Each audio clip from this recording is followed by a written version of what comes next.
Good morning to you all. आज जिन चीज़ों पर हम लोग चर्चा शुरू करने जा रहे हैं, जिन चीज़ों पर हमारी बात होनी है, वो फाउंडेशन बैच। और थोड़ा सा लीक से अलग हट करके मैं अपनी चर्चा को आगे बढ़ा। चर्चा के हमारे 3 कंटेक्स्ट होंगे, क्योंकि इस फाउंडेशन बैच के कंटेक्स्ट में हम बात करें तो फाउंडेशन बैच की हर जगह अपनी अपनी परिभाषा है। हमारा यह फाउंडेशन बैच जो है PT with basic approach and understanding.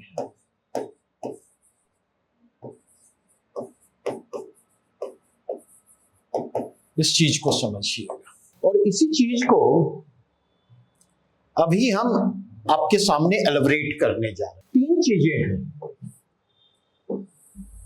Number 1, हम ये समझें जीके वर्सेस जीएस। जीके का मतलब क्या होता है? General knowledge. GS general studies. दोनों के बीच का डिफरेंसेस क्या है और बीपीएससी का ओरिएंटेशन क्या है, एक इस पहलू को हमें लेकर के चलना है।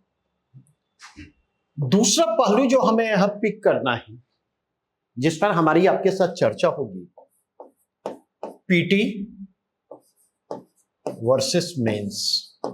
इस पर हमारी आपके साथ चर्चा होगी, और इसी के कंटेक्स्ट में हम आपके साथ चर्चा करेंगे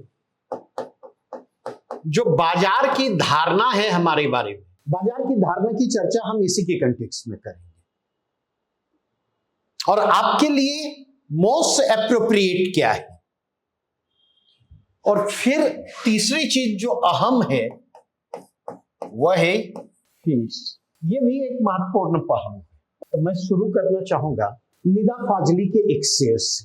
कभी कभी हमने ये हुई अपने जी को बहलाया है, जिन बातों को खुद नहीं समझे औरों को समझाया है।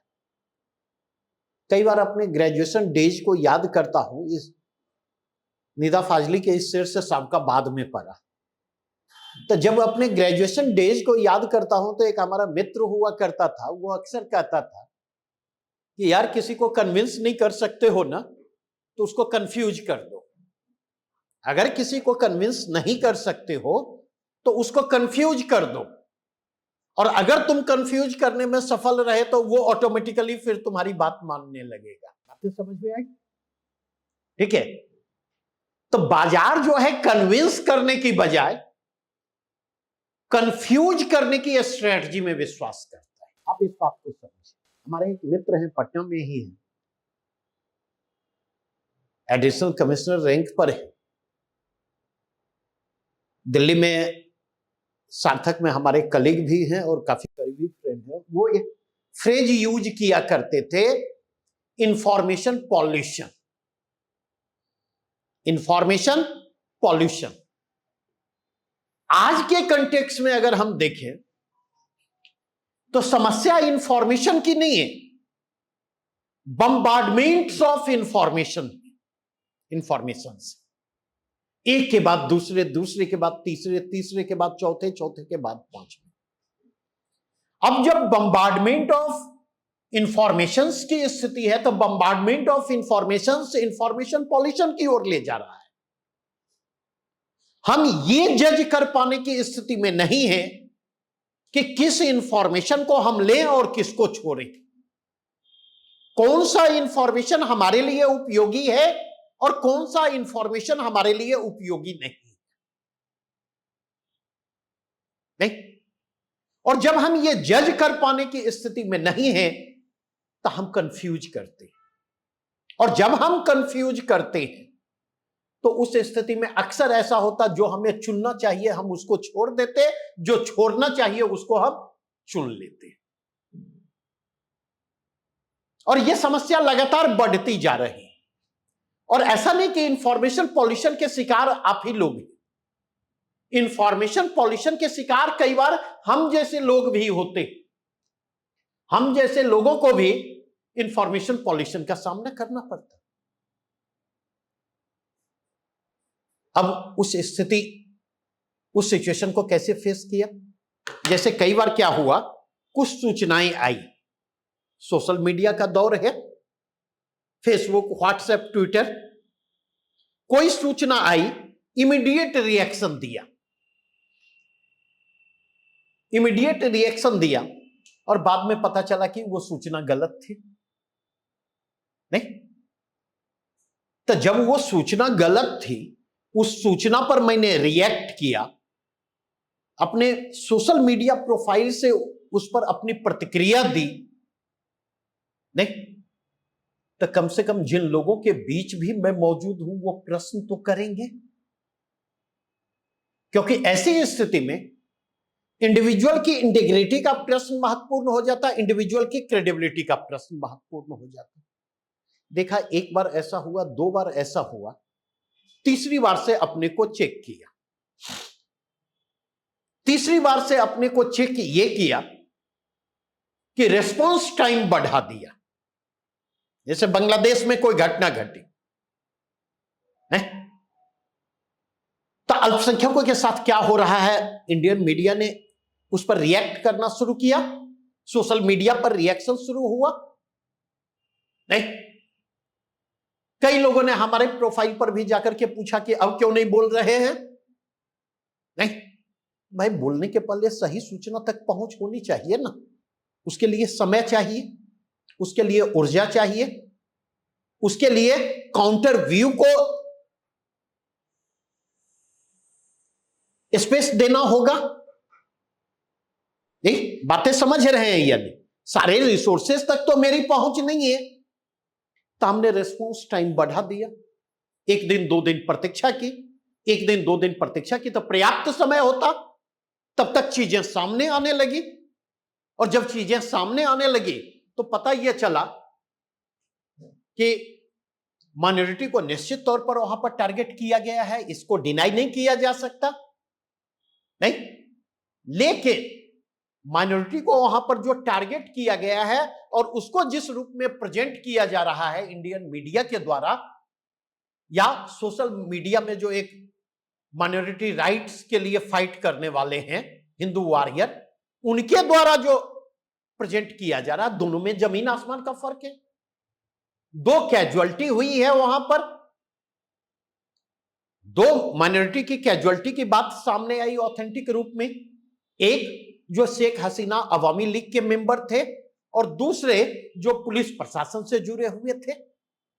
अब इसको समझने की कोशिश कीजिएगा, और कहीं पर भी बांग्लादेश में माइनॉरिटीज हिंदू के साथ जो ज्यादतियां हुई हैं, मैं उसको डिफेंड नहीं कर रहा, निश्चित तौर पर वह निंदनीय है और उस पर अविलंब रोक लगनी चाहिए, और उसके लिए आंदोलनकारी छात्रों का समूह भी सजग है और बांग्लादेश की अंतरिम सरकार ने भी उस चीज को चेक करने के प्रति प्रतिबद्धता प्रदर्शित की है। स्टेट उसको प्रमोट नहीं कर रहा है, प्रशासन उसको प्रमोट नहीं कर रहा, लेकिन एक प्रश्न तो हमें सोचना होगा ना कि क्या क्या वहां केवल माइनॉरिटी को टारगेट किया जा रहा है या मेजॉरिटी को भी टारगेट किया जा रहा है। दूसरा यह प्रश्न तो हमें सोचना होगा ना कि माइनॉरिटी होने के कारण उनको टारगेट किया जा रहा है या उसके पॉलिटिकल कोनोटेशन है कि शेख हसीना और अवामी लीग के जो भी सपोर्टर हैं उनको टारगेट किया जा रहा है, वो माइनॉरिटी है, वो मेजॉरिटी है। और उसके अलावा एक माइनॉरिटी वाला भी एंगल है जिसको हम डिनाई नहीं कर सकते। तो जो कैजुअलिटी हुई है, अगर उसके कंटेक्स्ट में, उस कैजुअलिटी के कंटेक्स्ट में हम बात करें, तो कहीं ना कहीं जहां पर माइनॉरिटी हिंदू जो पुलिस बैकग्राउंड से है उनकी कैजुअलिटी हुई है, उसके रीजन अलग है, क्योंकि वहां पर आंदोलनकारी और पुलिस दोनों कन्फ्लिक्टिंग मोड में है और आंदोलनकारियों को पुलिस की ज्यादतियों को सहना पड़ रहा है। मेरी बातें समझ रहे हैं यानी? तो ये समय देंगे तब तो सूचना आप तक पहुंचेंगे, समय ही नहीं देंगे और रिएक्ट करना शुरू कर देंगे तो परेशानियां आपकी बढ़ेंगी। तो इसलिए पहला मैसेज जो मेरा है कि इंफॉर्मेशन पॉल्यूशन के इस दौर में अगर आपको इंफॉर्मेशन पॉल्यूशन की चुनौती का सामना करना है तो आपको अपने नर्व पर कंट्रोल रखना होगा। नंबर 1, जब तक आप अपने नर्व पर कंट्रोल नहीं रखेंगे, इंफॉर्मेशन पॉल्यूशन के चैलेंजेस को रिस्पॉन्ड करना संभव नहीं। नंबर 2, इंफॉर्मेशन पॉल्यूशन के चैलेंजेस को रिस्पॉन्ड करने के लिए आपको रीजनेबल होना होगा, रैशनल माइंड का सहारा लेना होगा। जब तक आप रीजनेबल नहीं होंगे, रैशनल माइंड का सहारा नहीं लेंगे, तब तक इंफॉर्मेशन पॉल्यूशन का सामना नहीं कर सकते। इस चीज को समझिए। तीसरी बात जो मैं कहना चाहूंगा, बेसिकली अगर आप देखें, जीके जनरल नॉलेज, ठीक है, और जीएस जनरल स्टडीज, दोनों में बेसिक अंतर क्या है? जनरल नॉलेज जो है वह आपके अवेयरनेस लेवल को चेक करता है, कितने अवेयर हैं, आपका अवेयरनेस लेवल क्या है, आसपास की चीजों से आप कितने वाकिफ हैं। और जीके की अगर हम बात करें तो एक अवेयर सिटीजन से, एक जागरूक नागरिक से यह अपेक्षा की जाती है कि वह इन चीजों के बारे में जाने, वह इन चीजों के बारे में जानता होगा, एक अवेयर सिटीजन। और अगर इसके कंटेक्स्ट में देखें तो पहले बीपीएससी का ओरिएंटेशन जो है जीके की ओर हुआ करता था। आज भी अगर आप जाकर के देखें तो वनडे एग्जाम का जो ओरिएंटेशन है, वनडे एग्जाम का ओरिएंटेशन जीके की ओर हुआ करता था। माउंट एवरेस्ट की ऊंचाई क्या है, सबसे ऊंची चोटी क्या है, नहीं बातें समझ रहे हैं? नहीं, लेकिन अब अगर आप देखें विगत कुछ वर्षों के दौरान, और विशेष रूप से स्पेसिफाई अगर करना हो तो 69th बीपीएससी के बाद से बीपीएससी का ओरिएंटेशन जीके की बजाय जनरल स्टडीज की ओर बढ़ा है। और जनरल स्टडीज में आपके अवेयरनेस लेवल को ही टेस्ट नहीं किया जाता। एक सजग नागरिक के रूप में, एक अवेयर सिटीजन के रूप में आपसे एक्सपेक्टेशन को टेस्ट नहीं किया जाता। जनरल स्टडीज के कंटेक्स्ट में हम बात करें तो वहां पर आपकी जानकारी, आपकी समझ का परीक्षण किया जाता है। आपके बेसिक अप्रोच, आपकी बेसिक अंडरस्टैंडिंग को टेस्ट किया जाता है जनरल स्टडीज में, डिफरेंट फील्ड से प्रश्नों के जरिए। वो पॉलिटी सेक्शन हो सकता, वो इकोनॉमी सेक्शन हो सकता, वो जनरल साइंस सेक्शन हो सकता, वो हिस्ट्री सेक्शन हो सकता, वो ज्योग्राफी सेक्शन हो सकता, वो मेंटल एबिलिटी असर्शन रीजनिंग हो सकता, वो करेंट का सेक्शन हो सकता। और यहां पर जो टेस्ट होता है,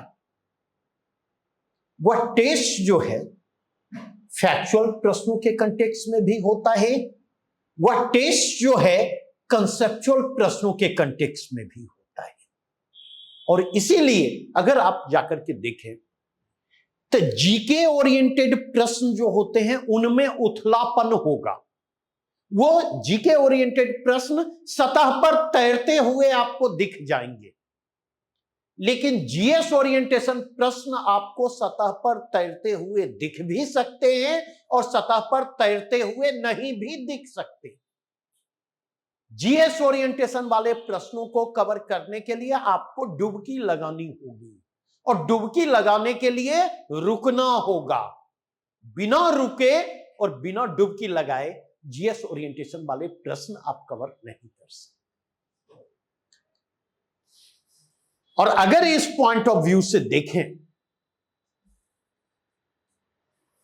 तो सार्थक संवाद संस्थान के बारे में मैं 3 बातें कहना चाहूंगा, बड़े क्लियर कट शब्दों में। पहली बात जो कहना चाहूंगा कि हमारा संस्थान जो है वह बीपीएससी के प्रति प्रतिबद्ध संस्थान है।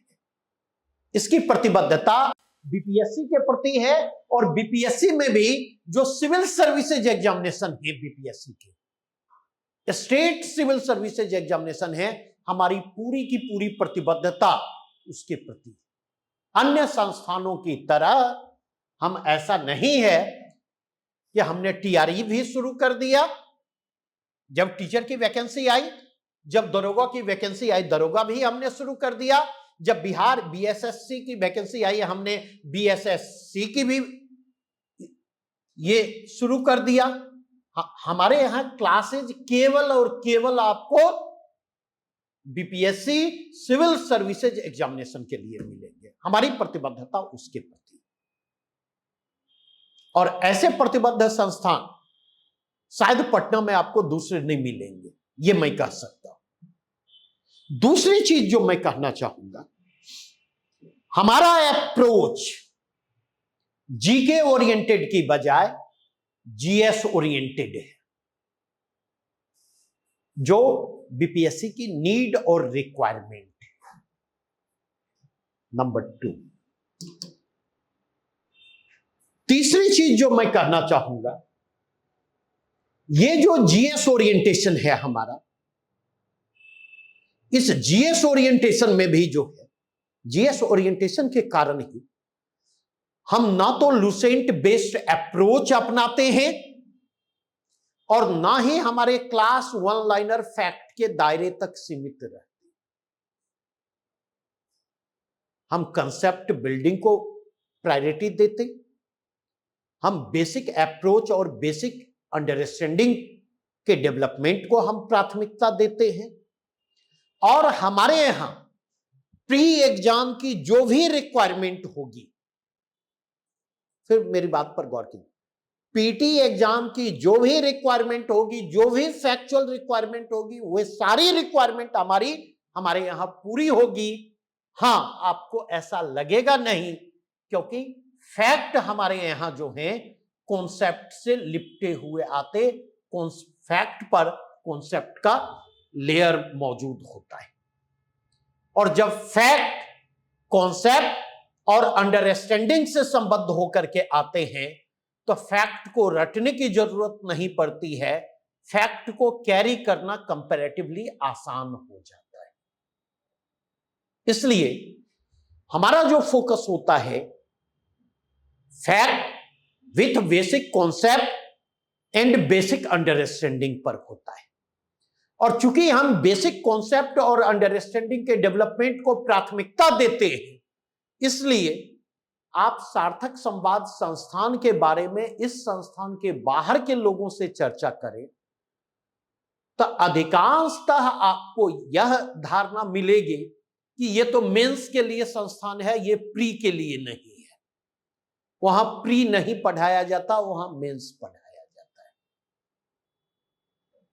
ठीक है, यह धारणा बनी भी है छात्रों के बीच, और यह धारणा उन लोगों के द्वारा बनाई भी गई है जिन्हें हमसे खतरा है। और उस खतरे को स्ट्रेंथ से मत नापें, उस खतरे को नापना है तो पोटेंशियल से नापें। इस बात को समझें। और मैं लास्ट में जितनी बातें मैं कह रहा हूं, मैं प्रश्नों के कंटेक्स्ट में आपके साथ चर्चा करूंगा। और इसलिए अगर आप जाकर के देखें, हम आपको गाइड बुक पढ़ने से रोकते हैं, हम आपको एनसीईआरटी पढ़ने के लिए मोटिवेट करते हैं, एनसीईआरटी पढ़ने के लिए प्रमोट करते हैं, हम आपको टेक्स्ट बुक पढ़ने के लिए प्रमोट करते हैं, हम आपको न्यूज़पेपर पढ़ने के लिए प्रमोट करते हैं। अगर बेसिक कॉन्सेप्ट और बेसिक अंडरस्टैंडिंग प्राथमिकता हमारी नहीं होती, तो हम आपको दबाव डाल करके एनसीईआरटी आपसे नहीं पढ़वाते, टेक्स्ट बुक आपसे नहीं पढ़वाते, न्यूज़पेपर आपसे नहीं पढ़वाते, क्योंकि ये सारी चीजें जो हैं कॉन्सेप्ट और अंडरस्टैंडिंग के डेवलपमेंट में सहायक है। ये सारी चीजें जो हैं बेसिक अप्रोच और बेसिक अंडरस्टैंडिंग के डेवलपमेंट में सहायक है। ये सारी चीजें जो हैं वो एप्लीकेशन के डेवलपमेंट में सहायक हैं। ये सारी चीजें अपडेशन में हेल्पफुल बन करके आती नहीं। और यहां पर एक और चीज आपके समझने के लिए, और वह क्या है? फैक्ट और कॉन्सेप्ट के बीच का रिश्ता, relations between fact and concept. ठीक है, हमेशा ये चीज ध्यान रखें, हर फैक्ट के पीछे कोई ना कोई कॉन्सेप्ट मौजूद होता है, और हर कॉन्सेप्ट जो है, हर फैक्ट के पीछे कोई ना कोई कॉन्सेप्ट मौजूद होता, और हर कॉन्सेप्ट जो है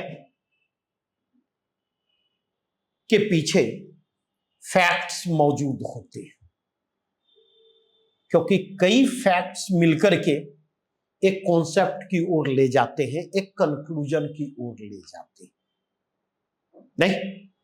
और उस कंक्लूजन को ड्रॉ आउट हम कर रहे हैं, तो उस कंक्लूजन के कंटेक्स्ट में हम उसको समझ पाने की स्थिति में है, तो उस कंक्लूजन के कंटेक्स्ट में हम बड़ी आसानी से यह आइडेंटिफाई कर सकते कि जो फैक्ट हमारे सामने मौजूद है वह फैक्ट उस कंक्लूजन के द्वारा अप्रूव्ड है या नहीं, उस कॉन्सेप्ट के द्वारा अप्रूव्ड है या नहीं, उस अप्रोचेज के द्वारा अप्रूव्ड है या नहीं। इसलिए दो धारणा दिमाग से निकाल दें,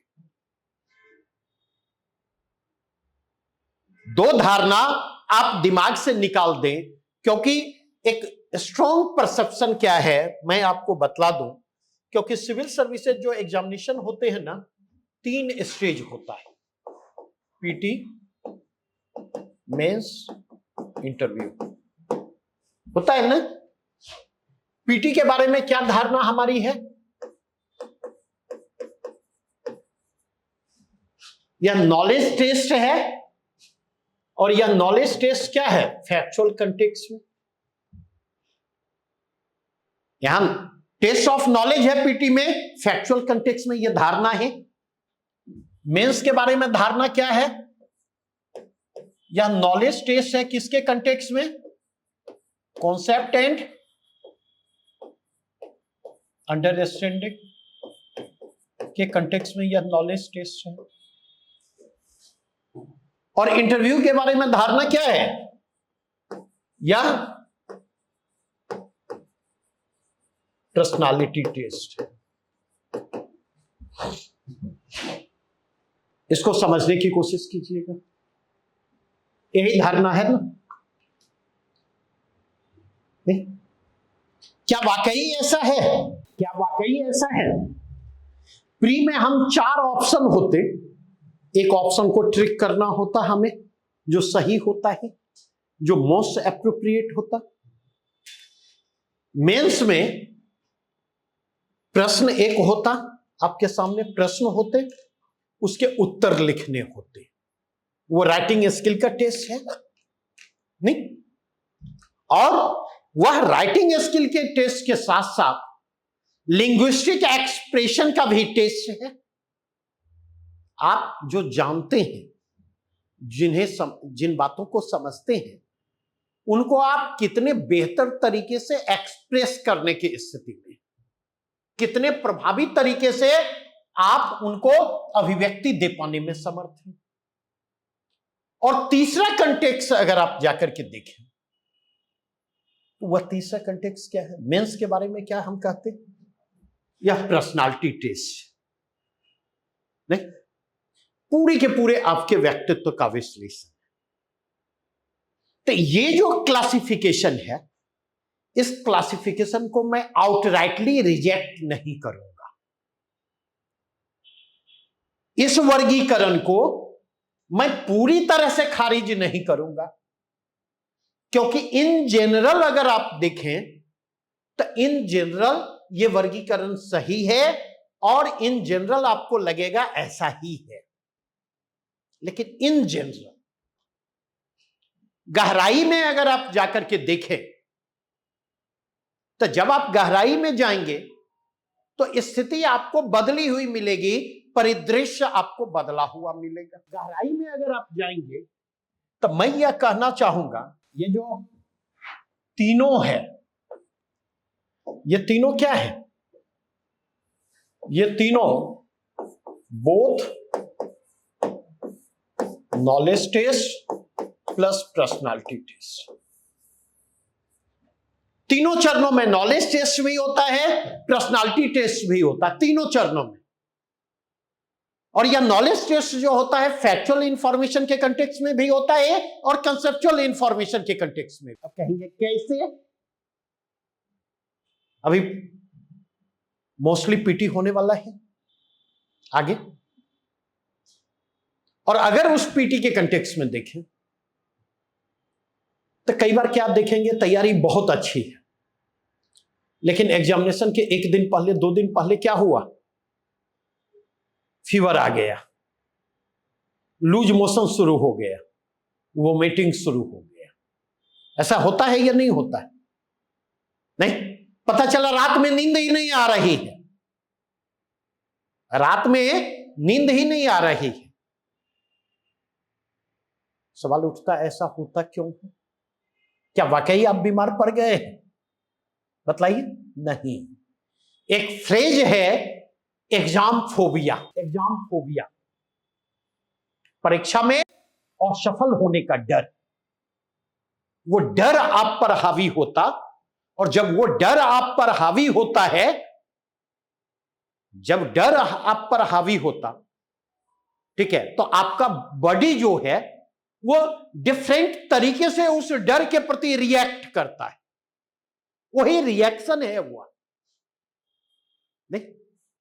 और डर हम पर हावी हो रहा है, इसका मतलब क्या है? हम प्रेशर को मैनेज करने की स्थिति में नहीं है। हमारी पर्सनालिटी हमारे प्रेशर को मैनेज करने की स्थिति में नहीं है। हम प्रेशर को मैनेज करने की स्थिति में नहीं है, हमारी पर्सनालिटी प्रेशर को मैनेज करने की स्थिति में नहीं है। तो ये पर्सनालिटी टेस्ट हुआ या नहीं हुआ? लास्ट 24 आवर में एग्जामिनेशन हॉल के 2 घंटे में आप प्रेशर को मैनेज करने की स्थिति में है या नहीं, यह इससे यह निर्धारित होगा आप सिचुएशन को हैंडल कर पाएंगे या नहीं। और आपकी सफलता या असफलता इस बात पर निर्भर करेगी कि आप कहां तक सिचुएशन को हैंडल कर पाने की स्थिति में। कोई डाउट नहीं? अब दूसरे पहलू की तरफ आता हूं। अपनी बातों को कहूंगा लेकिन प्रश्नों के, क्योंकि कई बार आप लोगों के मन में भी आता है कि किस्सा सुना के बढ़ गए आगे ना, तो कोई भी किस्सा बना सकता है और किस्सा सुना सकता है। तो एक यूपीएससी के प्रश्न को मैं ले रहा हूं। यह प्रश्न है,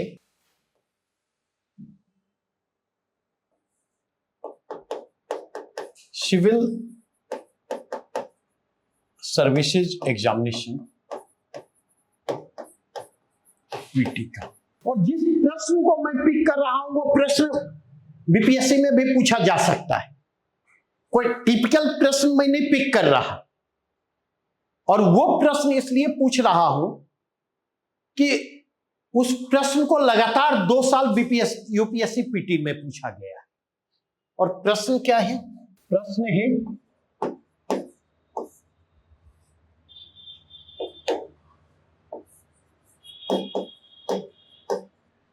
संवैधानिक सरकार पर,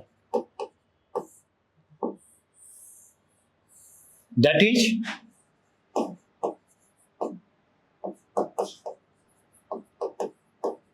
कॉन्स्टिट्यूशनल गवर्नमेंट। प्रश्न किस पर है?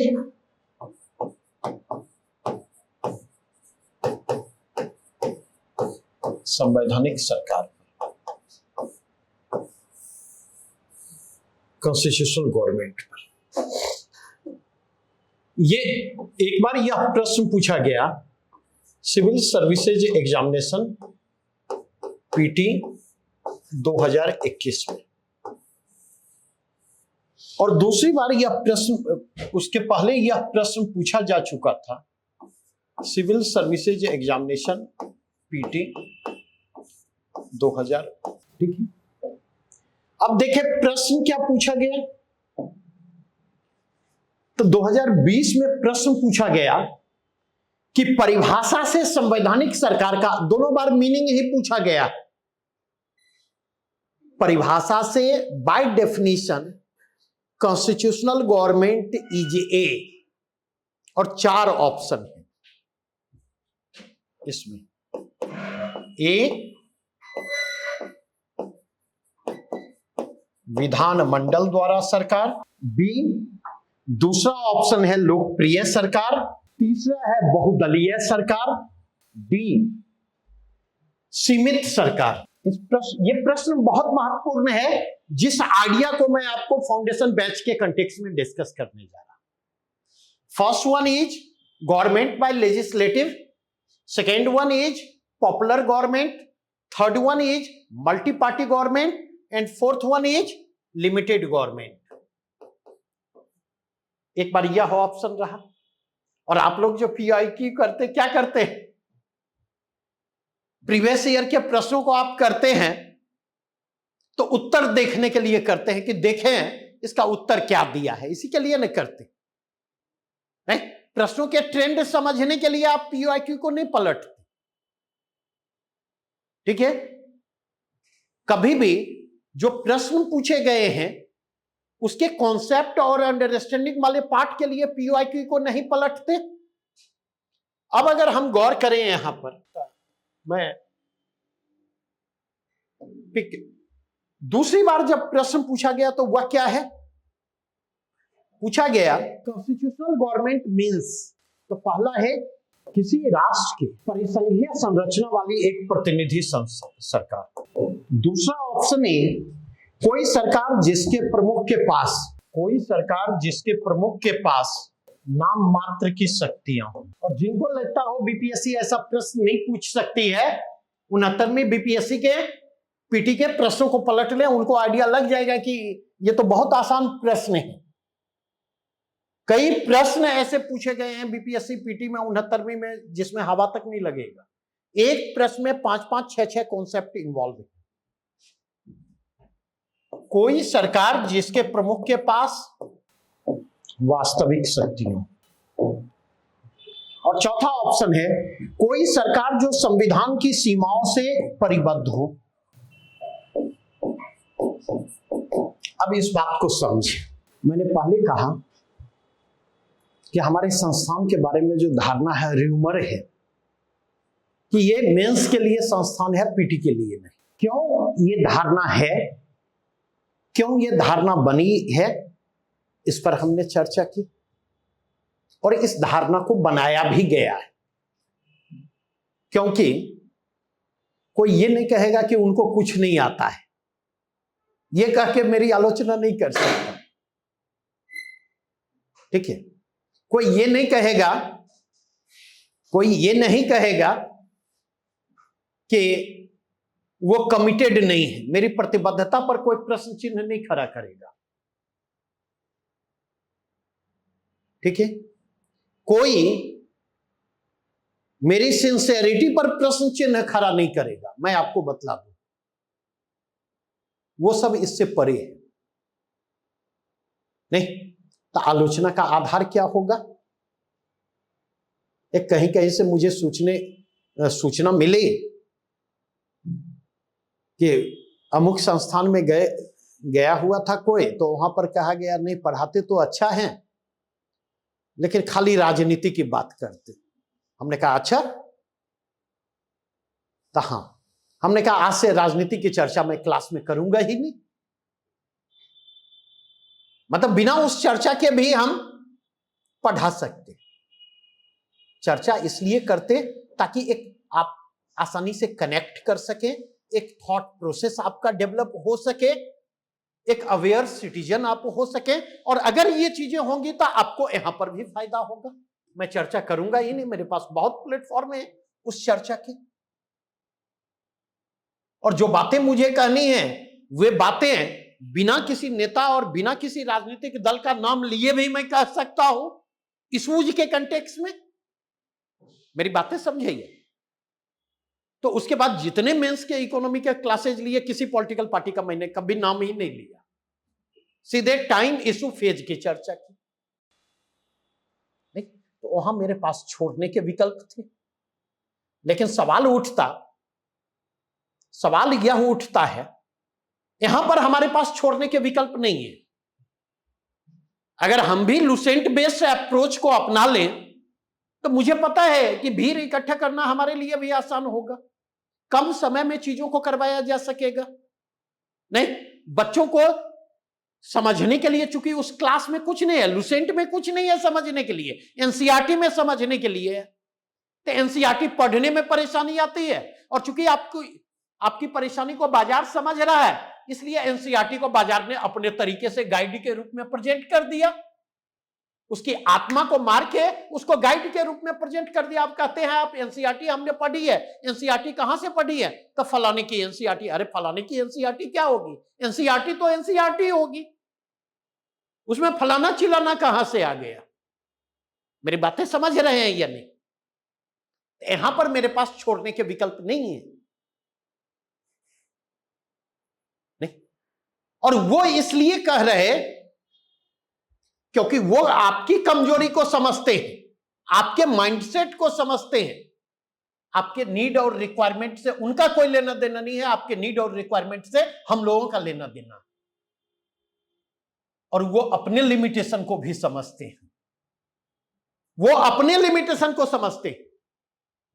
उनको ये अच्छे तरीके से पता है कि अगर बेसिक अप्रोच और अंडरस्टैंडिंग के डेवलपमेंट के लिए वो काम करना हो उनको, तो वो ऐसा करने में सक्षम नहीं है, वो कैपेबल नहीं है। मैं उनकी कैपेबिलिटी पर प्रश्न खड़ा। तो देखेंगे पटना में तो कल्चर है, आप देखिए मॉर्निंग में उठ जाए, मैं तो उठने का आदी नहीं हूं, लेकिन गलती से कभी कभी उठ जाता हूं और बाहर निकलता हूं तो देखता हूं पार्क में इकट्ठे हैं कोई बाबा टाइप के लोग जो हैं, एक सेट लेकर के खड़े मिलेंगे नहीं, और पता चला उनको घेरे 50-60 बच्चे जो है मिल जाएंगे रोज। क्या करते हैं? तो सेट मारते हैं सर रोज। अरे सेट मारने के लिए भी तो पढ़ना पड़ेगा भाई। कैसे पढ़ते हो? तो सर यूट्यूब से पढ़ते हैं। आज तक मैं नहीं समझ पाया कि यूट्यूब से पढ़ा कैसे जाता है।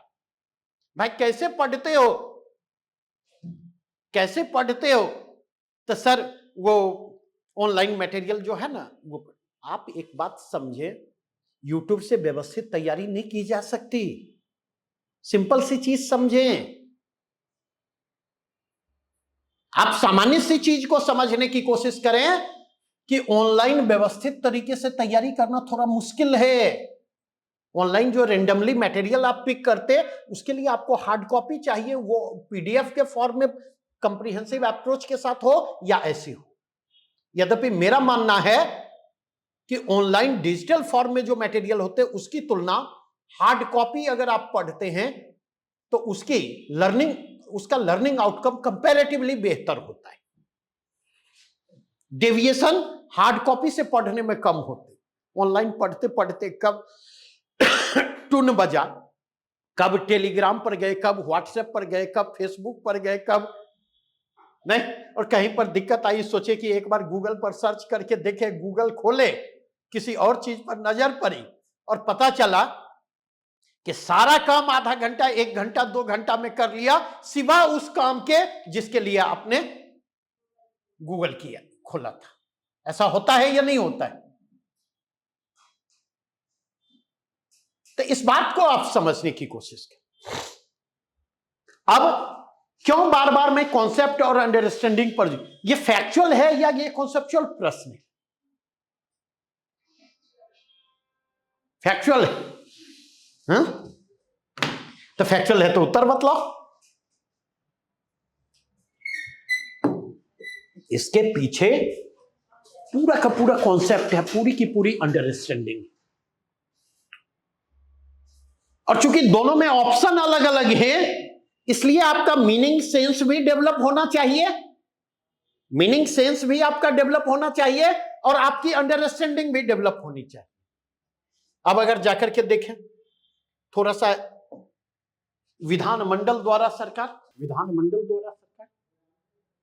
लोकप्रिय सरकार, लोकप्रिय सरकार तो कोई भी हो सकती है। हिटलर भी बहुत लोकप्रिय था। हिटलर लोकप्रिय था या नहीं? लेकिन वो तानाशाह था।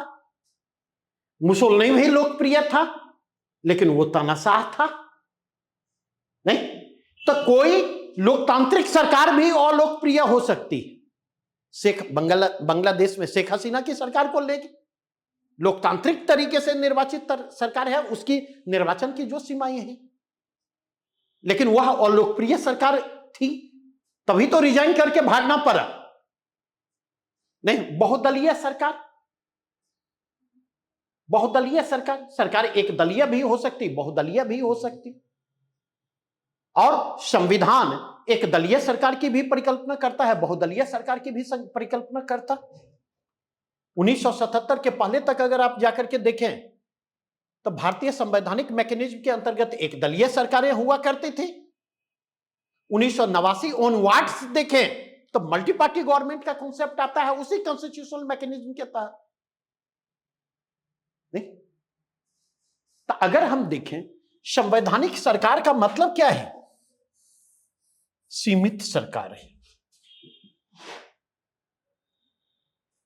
ऐसी सरकार जो संविधान के दायरे से बंधी हुई है, ऐसी सरकार जिसको संविधान के दायरे में रहकर काम करना हो, ऐसी सरकार जिसकी पावर और अथॉरिटी जो है वह कॉन्स्टिट्यूशन के द्वारा रेस्ट्रिक्ट की गई हो, ऐसी सरकार को क्या कहेंगे? संविधान द्वारा संचालित सरकार, जिसकी शक्ति और अधिकारिता संविधान द्वारा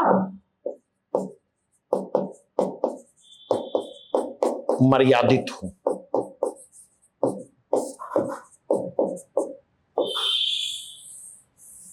नहीं, जिसको संविधान के दायरे में रहकर, ऐसी ही सरकार को न संवैधानिक सरकार कहेंगे। जिसकी शक्तियां और अधिकारिता संविधान के द्वारा सीमित है वह संवैधानिक सरकार है। नहीं, अर्थात दूसरे शब्दों में कहें तो संवैधानिक सरकार जहां पर भी होगी, सर्वोच्चता किसकी होगी?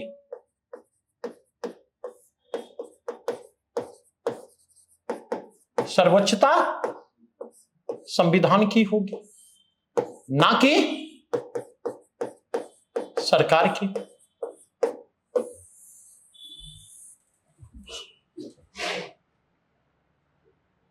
बातें समझे या नहीं? अर्थात सरकार और सरकार के मुखिया वहां पर मनमानी कर पाने की स्थिति में नहीं होंगे, और इसीलिए जो कॉन्स्टिट्यूशनल गवर्नमेंट है, कॉन्स्टिट्यूशनल गवर्नमेंट जो है, अगर आप देखें सिटीजन के इंटरेस्ट में, सिटीजन के इंटरेस्ट को प्रोटेक्ट करने में, सिटीजन के इंटरेस्ट को डिफेंड करने में कहीं ज्यादा समर्थ है कॉन्स्टिट्यूशनल गवर्नमेंट। इस बात को रुक करके समझने की जरूरत है। बातें ये समझ रहे हैं या नहीं? नहीं तो जब तक इस पूरे के पूरे कॉन्सेप्ट को नहीं समझेंगे, अब देखें ऑप्शन आप ये करके गए, अब यहां पर देखें किसी राष्ट्र की परिसंघीय संरचना वाली एक प्रतिनिधि सरकार। नहीं तो अगर फेडरल स्ट्रक्चर वाली सरकार की बात करें तो उसको हम फेडरल गवर्नमेंट कहेंगे। इसको क्या कहेंगे?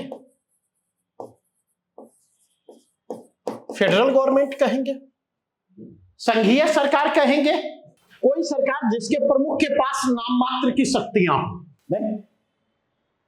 एग्जीक्यूटिव पावर का डिवीजन कहां होता? रियल हेड और फॉर्मल हेड के बीच जो संसदीय सरकार होती है, जो पार्लियामेंट्री गवर्नमेंट है, तो पार्लियामेंट्री सरकार में आप क्या देखेंगे? एग्जीक्यूटिव हेड, एग्जीक्यूटिव पावर जो है वह डिवाइडेड होता है। भारत में संसदीय सरकार है, ब्रिटेन में संसदीय सरकार है। नहीं तो जो एग्जीक्यूटिव हेड भारत में कौन है? राष्ट्रपति। उनके पास नॉमिनल पावर है, रियल पावर किसके पास है? प्रधानमंत्री के पास। ब्रिटेन में एग्जीक्यूटिव हेड कौन है? मोनार्क। किंग हो या क्वीन हो, नहीं। लेकिन अगर आप जाकर के देखें तो वहां पर रियल हेड कौन है, प्राइम मिनिस्टर है, तो वहां पर डिवीजन होगा। अब बातें समझ में आ रही है या नहीं? तीसरा, कोई सरकार जिसके प्रमुख के पास वास्तविक शक्तियां हो।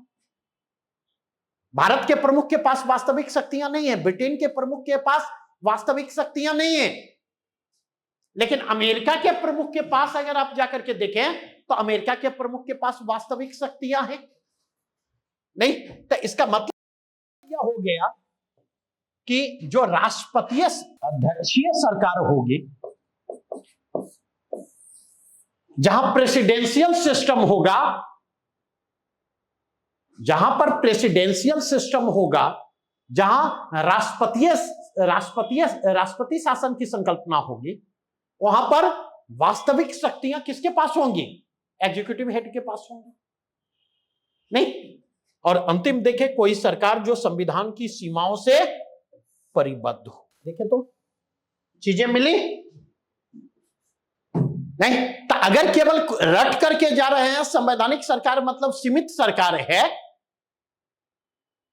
और उस सीमित, कैसे वह सीमित सरकार है, कैसे उस गवर्नमेंट के पावर और अथॉरिटी रेस्ट्रिक्ट हो रहे हैं, अगर यह समझ नहीं है तो इस प्रश्न को अगले ही साल प्रश्न पूछा जा रहा है, इस प्रश्न को रिस्पॉन्ड करना आपके लिए संभव नहीं होगा।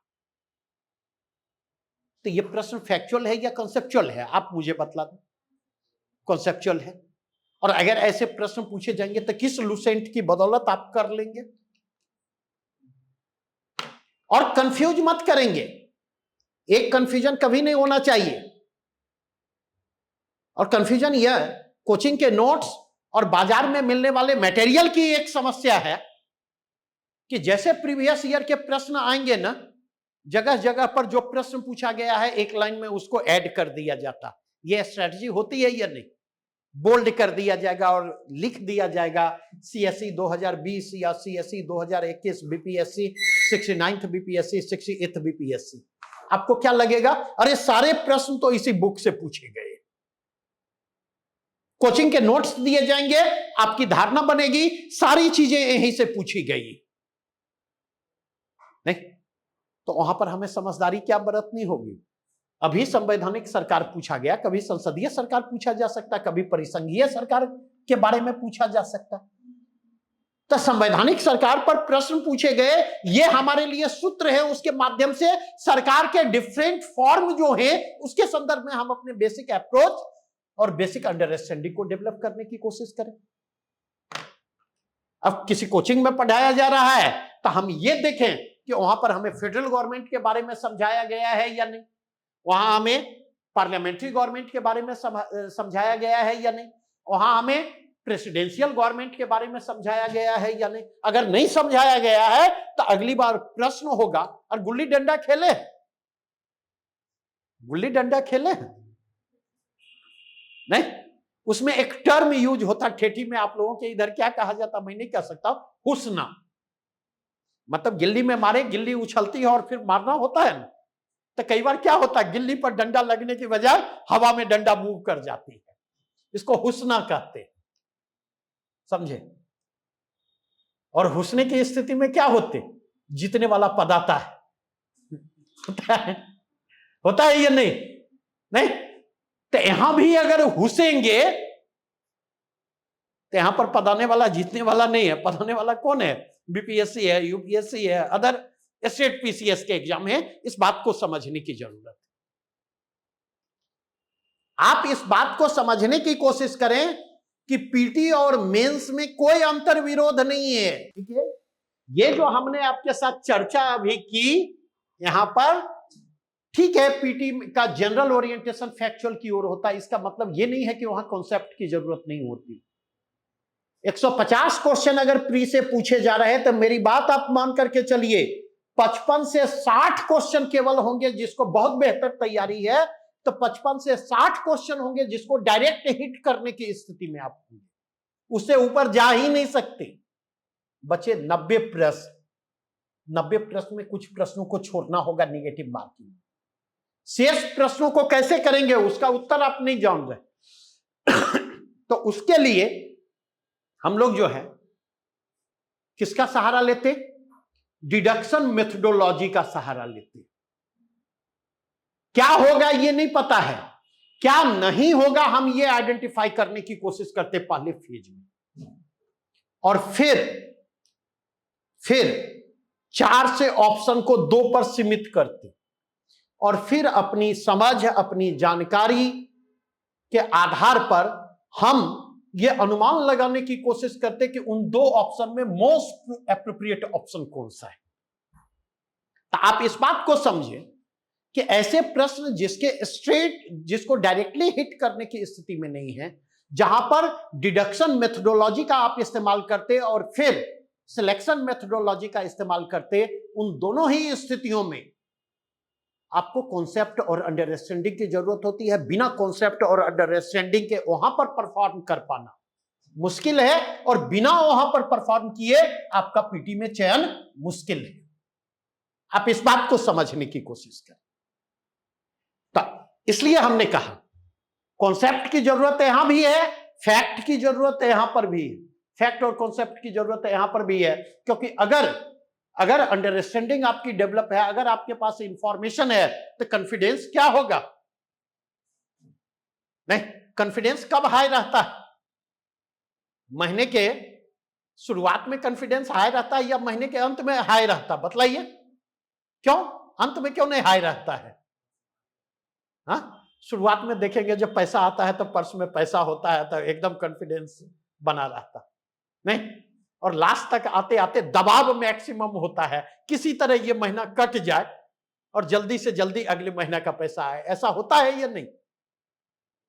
तो ठीक उसी प्रकार ये कॉन्फिडेंस आपको कहां से मिलेगा? जब आपके पास इंफॉर्मेशन होगा, जब आपके पास अंडरस्टैंडिंग होगी, जब आपका कॉन्सेप्ट डेवलप्ड होगा, तब जाकर के। और इसीलिए स्पष्ट शब्दों में मैं कहता, और एक और बात ध्यान रखें, एक और बात यह ध्यान रखें,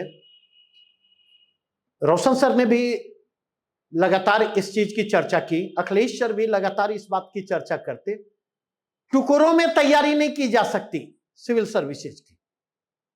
पहले पीटी किए, फिर मेंस करेंगे, फिर इंटरव्यू करेंगे, कभी नहीं होगा। या गलती से अगर होगा तो वो 7 साल, 8 साल, 10 साल समय लगेंगे। एक इंटीग्रेटेड अप्रोच के साथ तैयारी कीजिए। इंटीग्रेटेड अप्रोच के साथ अगर तैयारी करेंगे, प्री मेंस इंटरव्यू को लेकर के एक समेकित नजरिया अपनाएंगे, तो जेस्टेशन पीरियड आपका छोटा होगा, अपेक्षाकृत कम समय में आपके लिए परिणाम दे पाना संभव हो सकेगा। क्लियर? और इसीलिए एक मैसेज मेरा है आप लोगों के लिए, चाहे ऑफलाइन जो लोग मौजूद हों, चाहे ऑनलाइन लाइव सेशन में जो लोग सुन रहे हों, या फिर ये वीडियो जब यूट्यूब पर अपलोड होगा, एक बड़ा क्लियर कट मेरा मैसेज है आप सबके लिए कि अगर आप अपने कैरियर को लेकर गंभीर हैं, अगर आप अपनी तैयारी को लेकर के गंभीर हैं, तो ऐसी स्थिति में प्री मेंस और इंटरव्यू को अलग अलग करके मत देखें, उनको इंटीग्रेट करके देखें, एक इंटीग्रेटेड अप्रोच के साथ तैयारी करें। बड़ा क्लियर कट मैसेज है मेरा। और हम उसी इंटीग्रेटेड अप्रोच के साथ आगे बढ़ रहे, चाहे फाउंडेशन पीटी के क्लास हो, चाहे मेंस के क्लास हो, चाहे इंटरव्यू के क्लास हो, हर जगह वो इंटीग्रेटेड अप्रोच रिफ्लेक्ट होता हुआ आता। और मेरी एक और बात ध्यान रखिए, जिन बच्चों ने प्री की तैयारी एक समान स्तर पर हो, और जिन बच्चों ने केवल प्री की तैयारी की है, और जिन बच्चों ने प्री के साथ साथ मेंस की तैयारी की है, दोनों के स्कोर में कम से कम 7 से 8 मार्क्स के डिफरेंस होंगे। कम से कम 7 से 8, क्वेश्चन के कंटेक्स्ट में मैं कह रहा। और अगर निगेटिव मार्किंग के कंटेक्स्ट में वो अप्रोच आप करेंगे तो वो कितनी चीजें पहुंचेंगे, 11 के आसपास पहुंचेंगे, इतने के डिफरेंस होंगे। अगर आपने मेंस की तैयारी की है तो कम से कम 7 से 8 प्रश्नों में आपको एज मिलेगा क्योंकि मेंस का अप्रोचेज, मेंस की अंडरस्टैंडिंग, मेंस में जो कॉन्सेप्ट मिला है वो उन 7-8 प्रश्नों को हल करने की स्थिति में आपको पहुंचाएगा। और अगर आपने मेंस की तैयारी नहीं की है तो उन प्रश्नों का हल कर पाएंगे या नहीं कर पाएंगे, ये इस पर निर्भर करता है कि तुक्का आपका कितना काम कर रहा है।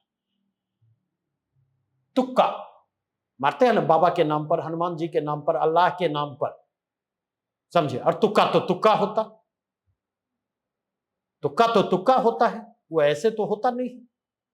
पिछले साल नीरज चोपड़ा को गोल्ड मिल गया। अगर नीरज चोपड़ा ये सोचते कि उसी परफॉर्मेंस को दोहरा करके गोल्ड मिल जाए, कांसा भी नहीं मिल पाता। नहीं, पिछले परफॉर्मेंस को इंप्रूव करने के बावजूद वो रजत पर आकर के टिक गए, उसे आगे नहीं बढ़ पाए। तो आप इस बात को समझिए, इस चीज को रुक करके समझने की जरूरत है। इतनी बातें स्पष्ट हुई। इसीलिए स्पष्ट शब्दों में मैं कहना चाहूंगा कि अगर आपके लिए पीटी का मतलब है वन लाइनर फैक्ट की तैयारी, तो हमारा संस्थान पीटी का संस्थान नहीं है।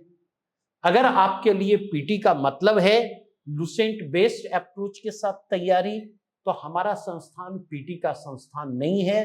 तब मान करके चले हमारा संस्थान मेंस की तैयारी केवल करवाता है। लेकिन अगर आपके लिए पीटी का मतलब है fact come concept, fact with basic approach and understanding, तो उस मानक पर हमारा संस्थान जहां तक खरा उतरेगा शायद ही कोई दूसरा संस्थान खरा उतरे। ये स्पष्ट शब्दों में मैं कहना चाहूं। हां, एक कंटेक्स्ट बार बार बच्चों की तरफ से बात आती है फी की। तो एक बड़ा रोचक किस्सा सुनाऊंगा। यह किस्सा है 1990 की। मैट्रिकुलेशन करने के बाद मैं दरभंगा पहुंचा इंटर करने के लिए। सीएम साइंस कॉलेज में हमने एडमिशन लिया। सीएम साइंस कॉलेज में एडमिशन के बाद मैथ्स के लिए हमने ट्यूशन ज्वाइन किया। प्रोफेसर एच.सी. झा थे सीएम साइंस कॉलेज में ही, उनके यहां। वैसा एग्जाम्पल मुझे दूसरा नहीं मिला। तो एच.सी. झा की खासियत क्या थी, हम लोगों के समय में 3 बुक इंटरमीडिएट मैथ में प्रचलन में थी। एक दास गुप्ता की बुक थी, भारती भवन से आती थी। दूसरी बुक स्टूडेंट फ्रेंड से लालजी प्रसाद की आती थी। और तीसरी बुक केसी सिन्हा की आती थी। ठीक है। तो एक एलिमेंट्री प्राइमरी स्टेज के थे, दूसरे उससे एडवांस स्टेज के, और केसी सिन्हा को मोस्ट एडवांस माना जाता। तो एस.सी. झा सर की खासियत क्या थी कि किस बुक से आपको मैथ पढ़ना है उसके अलग अलग बैच होते थे। तीनों बुक के अलग अलग बैच होते थे और तीनों की फी अलग अलग होती थी। ये बात भी बतला दूं, समझ। और गलती से भी दास गुप्ता वाले बैच में अगर ऐसी मतलब केसी सिन्हा से प्रश्न उठा करके पूछ दिया गया या लालजी प्रसाद से पूछ दिया गया, तो आधे घंटे का तो बैच ही होता था, इफेक्टिवली 25 मिनट का बैच।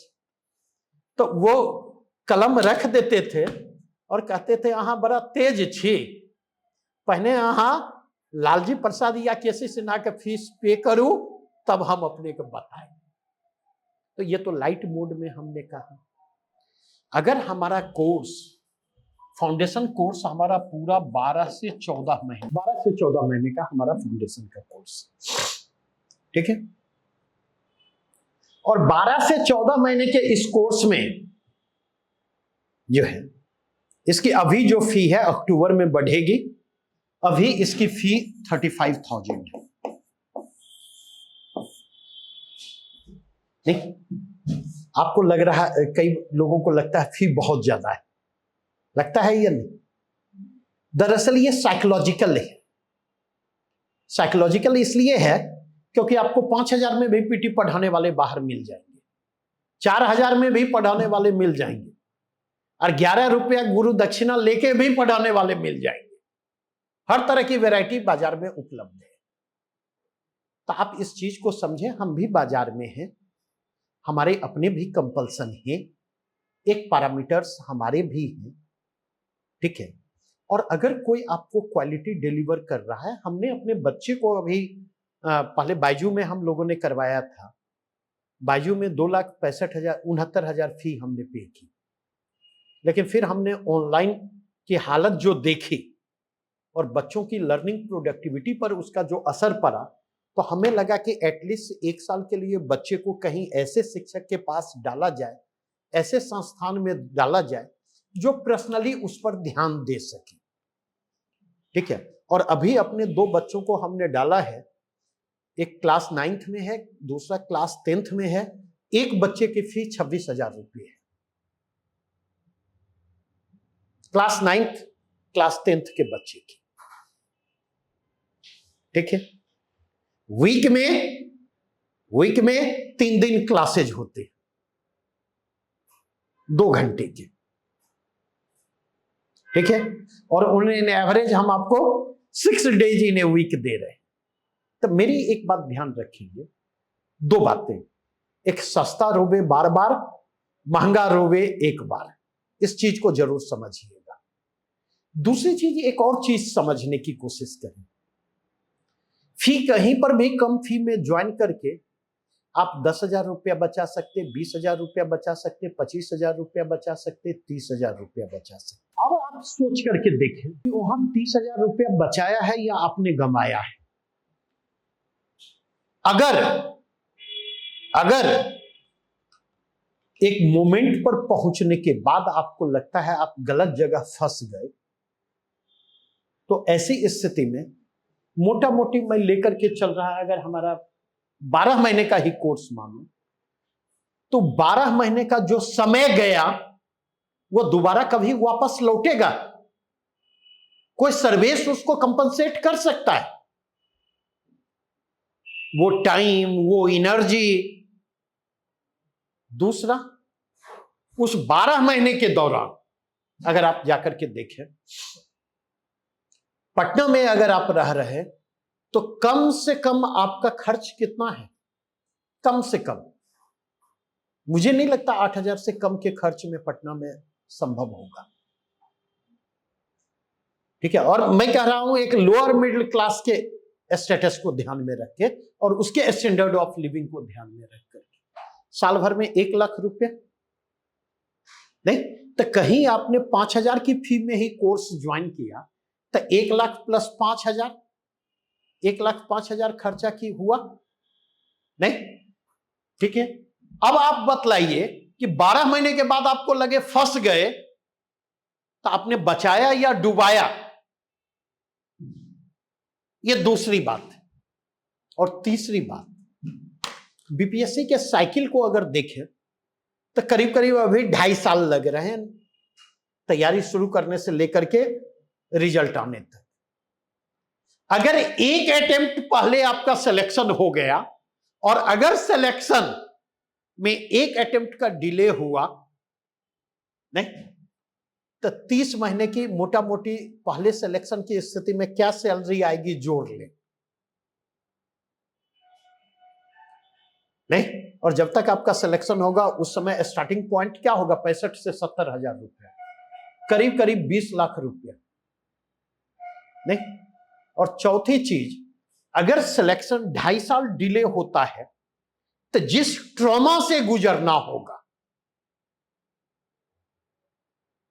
जो मानसिक परेशानियां आपको होंगी, जो भावनात्मक परेशानियां होंगी, घर वालों का प्रेशर होगा, पड़ोसी का प्रेशर होगा, और तब एक ही गाना याद आएगा, कसमें वादे प्यार वफा वादे हैं, इन वादों का क्या, कोई किसी का नहीं है होता, रिश्ते नाते बंधन का क्या। इसलिए मैं एक चीज सजेस्ट करना चाहूंगा, हमारे यहां ज्वाइन करें, हमारे यहां ज्वाइन नहीं करें, इट डजंट मैटर। एक चीज सजेस्ट करूंगा, निर्णय सही लें। ऐसे संस्थान और ऐसे कोर्स ज्वाइन करें जो आपके जेस्टेशन पीरियड को कम कर सके, ना कि जेस्टेशन पीरियड को बढ़ाए।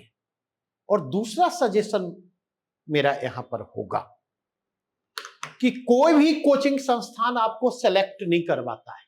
थोड़ा सा अखिलेश सर से मेरी सोच इस बिंदु पर थोड़ी सी अलग है। समझे, क्योंकि चर्चा राकेश से शुरू हुई थी। थोड़ी सी सोच मेरी अलग है। सिलेक्शन टीचर का नहीं होता है, सिलेक्शन कोचिंग का नहीं होता। सिलेक्शन किसका होता है? सिलेक्शन बच्चे का होता है, पोटेंशियल बच्चे में होता है। टीचर का काम है, कोचिंग का काम, दो ही काम है। एक काम है एक लिमिटेड टाइम पीरियड में वो पूरे के पूरे सिलेबस से आपको परिचित करवा देता है। एक ये काम है कोचिंग का। मोटा मोटी एक बार सिलेबस से गुजर जाते हैं आप हैं एक डिसिप्लिन के साथ, ठीक है। दूसरा, कोचिंग संस्थान का काम है मार्गदर्शन उपलब्ध करवाना। वो रास्ता दिखला देता है कि इस रास्ते पर बढ़ोगे तो होने की संभावना प्रबल होगी। दो चीजों के अलावा जो है एक तीसरा काम जो हम लोग करते, क्योंकि हमें पता है कि अब तक जो एग्जामिनेशन आपने दिया और इस एग्जामिनेशन में अंतर है। अब तक साल भर के बाद कुछ न कुछ अचीवमेंट के नाम पर आपकी मुट्ठी में होता था। अब या तो आप जीरो होंगे या हीरो होंगे। तो ऐसी स्थिति में अगर जाकर के देखें तो हमारा जो काम है, हमारा ये काम है कि जब आप टूटने लगे, जब आप बिखरने लगे, जब आप अपनी परेशानियों प्रेशर को मैनेज करने की स्थिति में नहीं हो, उस समय अगर हम तलाशें तो हम आपके लिए अपने अनुभव के साथ उपलब्ध हैं। इतना ही काम हम करते। रेस होना या ना होना आपकी मेहनत पर निर्भर करता, आपकी किस्मत पर निर्भर करता है।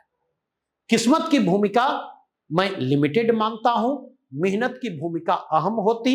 हां, कई बार किस्मत निर्णायक हो जाता है, लेकिन किस्मत भी उन्हीं के लिए काम करता है जो मेहनत करती। नहीं, आप पीटी का एग्जाम देने नहीं जाएं और जरा ऐसा उदाहरण बतला दे जहां पर किस्मत काम कर गई हो और पीटी हो गया हो। यद्यपि बिहार में कुछ भी संभव है, और बिहार में क्या नीट में भी संभव है नहीं। तो इसीलिए मैं कहना चाहूंगा अपनी ओर से, इस संस्थान की ओर से, मुमकिन है सफर हो आसान, अब साथ भी चलकर देखें, कुछ तुम भी बदल कर देखो, कुछ हम भी बदल कर देखें। दो चार कदम हर रास्ता पहले की तरह लगता है, शायद कोई मंजर बदले, कुछ दूर तो चलकर देखें, मुमकिन है सफर हो आसान, अब साथ भी चलकर देखें। तो आज की कार्यशाला को यहीं पर समाप्त करूंगा, इन्हीं शब्दों के साथ समाप्त करूंगा।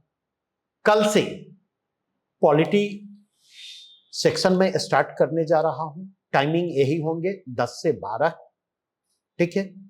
जो लोग भी ऑनलाइन में इंटरेस्टेड हो ऑफिस के नंबर पर संपर्क करें, उनको लिंक उपलब्ध करवा दिया जाएगा। और class 9th, class 10th, class 11th की एनसीईआरटी की बुक जो है, लोकतांत्रिक राजनीति पार्ट 1, लोकतांत्रिक राजनीति पार्ट 2, तीसरा भारत का संविधान सिद्धांत और व्यवहार, और चौथा राजनीतिक सिद्धांत, ये चारों बुक आज जाकर के आप ले लें। पॉलिटी सेक्शन को मैं कवर करूंगा और रोशन सर कवर करेंगे, दोनों आदमी मिलकर के हम कवर करेंगे। अभी हम प्रियम्बल से कल शुरू करेंगे और एनसीईआरटी की बुक पर आ जाएंगे, एनसीईआरटी को हम कवर करेंगे। क्योंकि फाउंडेशन पीटी के बैच में बेसिक अप्रोच और अंडरस्टैंडिंग को हम सेंटर में रखेंगे, उनके जरिए फैक्ट तक जाएंगे, और उस बेसिक अप्रोच और अंडरस्टैंडिंग के सहारे मेंस के लिए भी हम आपको मेंस के फाउंडेशन को भी तैयार करने का काम करेंगे। इस बैच की अहमियत इसी बात में। Okay, thanks.